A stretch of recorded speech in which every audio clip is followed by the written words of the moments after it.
form errors can show up as symptoms of a lot of different things. They can show up as a symptom of injury, lack of flexibility, muscle imbalances, lack of activation. Sometimes it's just that the trainee doesn't know proper form. In any case, one of the most effective ways to improve your squat is simply to squat. I know that's common sense. But a lot of times, in order to address an imbalance, whether it's flexibility or strength, you have to try some special exercises and drills. Today, we're going to talk about ways to improve your mobility of your hip joints, your hamstrings, your hip flexors. Most dynamic warm-ups consist of calisthenics, yoga moves, Pilates moves, flexibility exercises, things that will help activate the muscles and get them ready to perform whatever athletic activity that they're designed for. I'm going to show you a few that I think will be good for helping you squat, and they will not focus too much on running, jumping. They'll be something that you can do relatively quickly and will not tire you out too badly. The first thing that most of us can do are small arm circles, gradually increasing the size of our circles and the speed of the circles. This will help loosen up the chest, the upper back, the shoulders. In reverse direction as well, gradually increasing the diameter and the speed. Hip circles are a great dynamic warm-up. This will help loosen up the hips. Trunk twists.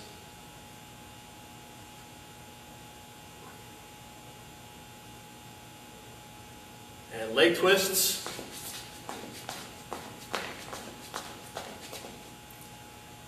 This is what I call the swaying tree. Start with your arms above your head. You're going to imagine that you are a swaying tree. You'll go to the side, you'll come around to the front, to the side, to the back, to the side, to the front, and then reverse direction.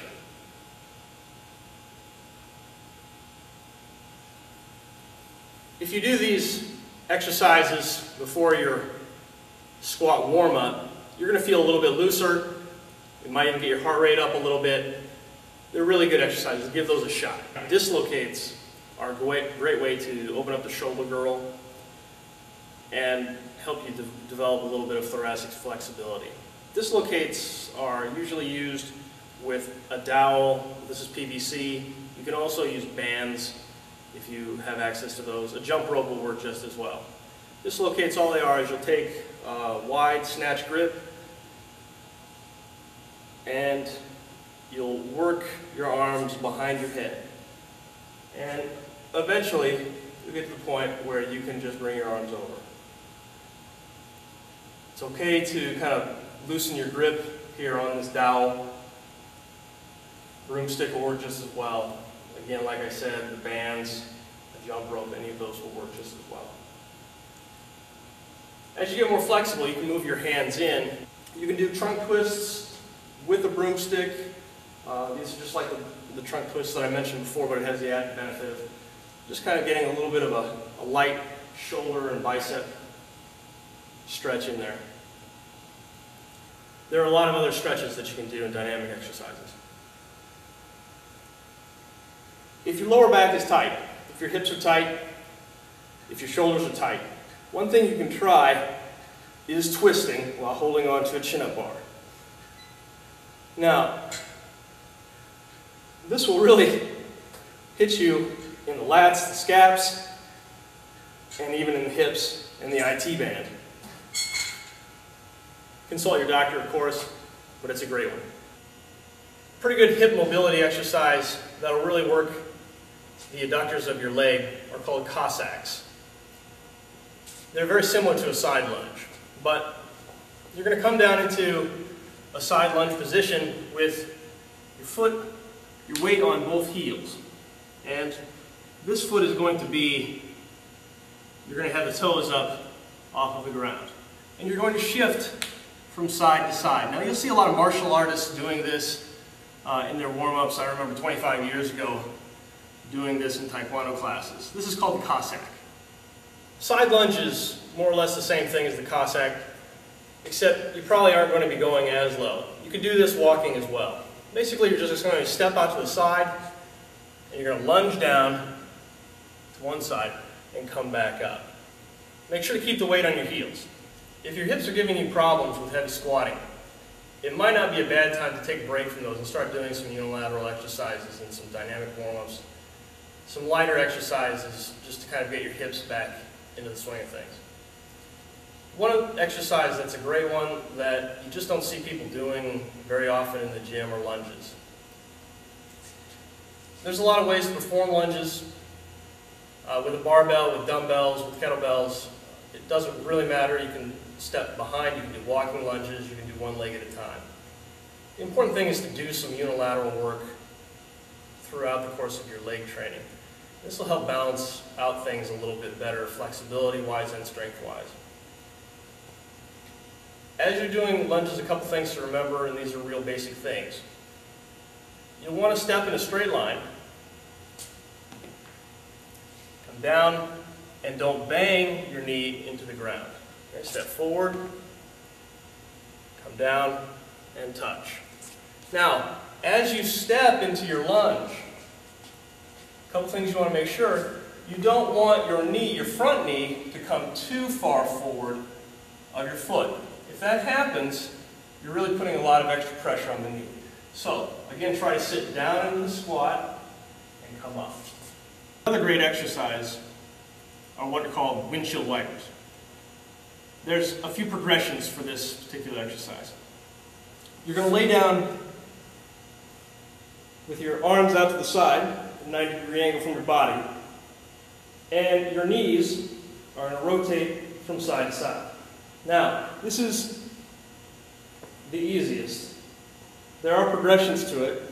The next progression would be to lift your legs up with your knees bent. Go from side to side. Make sure that you're staying tight. You're not allowing yourself to just kind of flop from side to side. The next progression would be your feet straight up in the air. This will be a little bit more challenging for me. You want to try to keep your shoulders on the ground while performing windshield wipers. The external rotators, the IT band, have a tendency to get very tight. Now there are a few stretches that you can do for these. One is seated, and you're going to rest one leg in front of you. The other leg is going to come to the side. Now we're going to keep this knee firmly planted on the ground. If we pull it up like this and then shift our hips a little bit, there's going to be a lot more stress on the knee. So we're going to keep this firmly planted here. From this position, we're going to twist into our leg. And you're really going to feel this on the outside of your hip here. In Squat Rex 1, I showed you the following glute stretch, where you get down on your hands and knees and you rock from side to side. If you want to take this drill a step further, you can try the following variation. From here, I'm going to cross my legs like so, and then I'm going to rock in the direction of that hip. And you'll really feel this in the glute and in the IT band. A further variation of this is after you perform this stretch, the next step would be to extend your leg out and feel that work again in the glute and in that IT band. In Squat Rex 1, I talked about this stretch. It's a great one. Just keep the upper body as upright as possible, and then you're going to lean forward, and you should really feel a good stretch in the hip flexor here. If you want to, again, you can lean back into this stretch and forward, and it will really hit that hamstring. There's a reason that dancers often use bars in their stretching. It really helps you get into good positions to really hit your hamstrings and hips. So if you set yourself up with a box or a step, or a bar, it can be really easy to get into proper position. Don't start with something too high, but get your leg up in a position here, and you can do many different kinds of hamstring stretches. If you rotate your torso and hips in a different way and then come down, you're going to feel that stretch in different places.